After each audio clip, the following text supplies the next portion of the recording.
Okay, so topic that's near and dear to my heart. Ha ha! Okay, in the sense that I hate the fucker. The Electoral College. Guessing most of you already agree with me, and most of you already know where I'm coming from. But just to give you my take on it, which is pretty straightforward. A voting system in most places, including the U.S., the person who gets the most votes wins. And there's really no reason why it shouldn't be that way.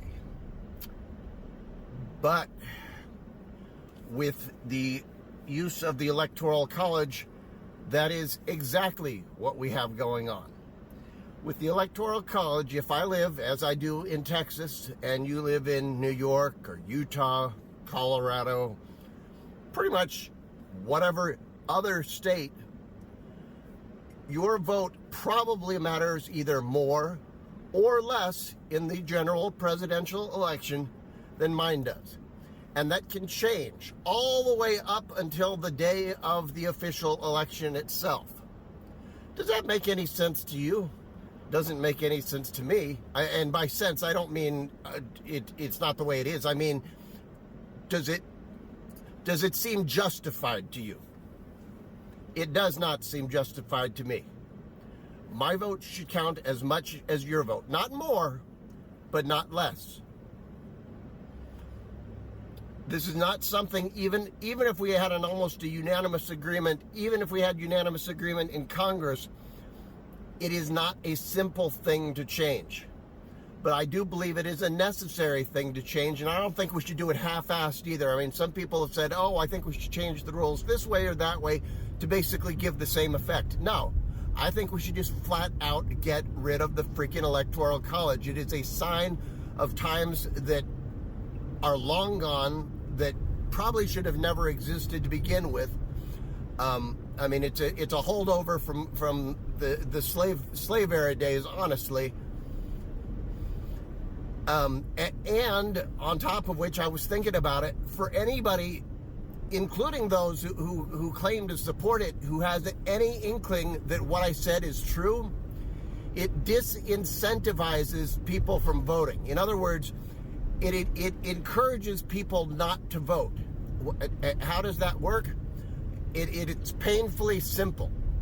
It's called, if you do not believe that you are in a swing state and you understand what I said about the vote mattering and not mattering, then you are much less likely to actually bother to show up to vote. I know people who have said, or, and this is maybe even more to the point, you're more likely to vote in ways that you wouldn't have otherwise if you thought, quote unquote, that your vote would really count. In other words, I've had primarily Democratic friends who voted third party, and their explanation was, well, I'm in a red state, and my vote's not going to matter anyways. Therefore, if I do a protest vote, I'm not really throwing it the way that you think I am. And the nasty part is that they kind of almost have a point. I mean, they wouldn't if it weren't for the Electoral College, but because of the Electoral College, they're kind of right. And that's just nasty. So I don't know. But yeah, in almost, I mean, we also have the point that I made in another video a couple weeks ago, that in certain states, the GOP-led Congress is effectively going to throw out your vote if they don't like which way you voted. That's a different issue.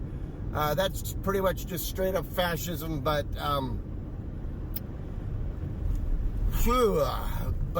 yeah, voting, unfortunately, it's one of the only tools that we have. It's generally more effective than things like a boycott.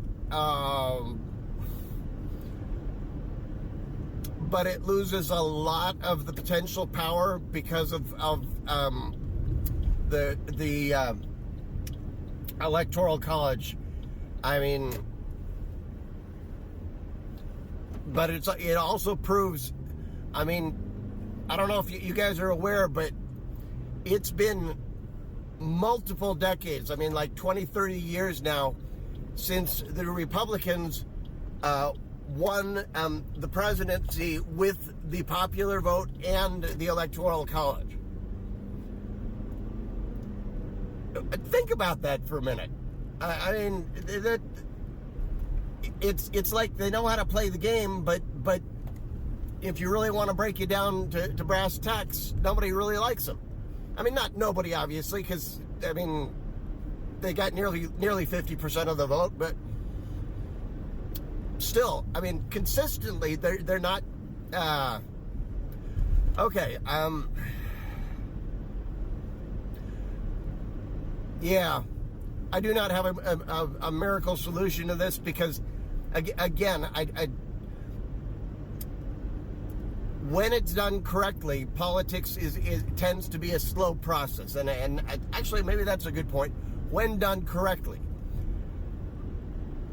if Trump gets in, it will be a dictatorship. It will be pure fascism.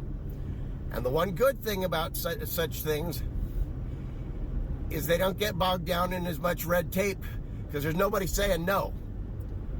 And you don't have to look at politics to know what nobody saying no is a bad thing. It's bad for business. It's bad for families. It's bad for relationships.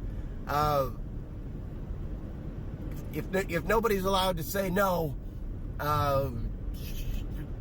things literally fall apart. I mean, this is what's happening with Boeing right now. I mean, this is why things are going unchecked and parts are falling off planes.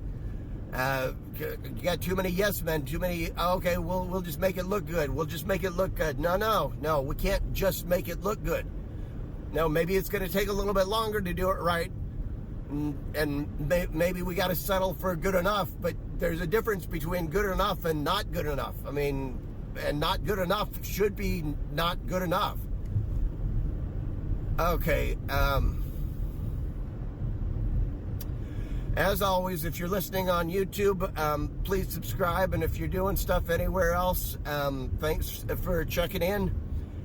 I believe if I upload things in order, this will probably be the second of however many of these I do for next Wednesday. And stay safe. Drive carefully.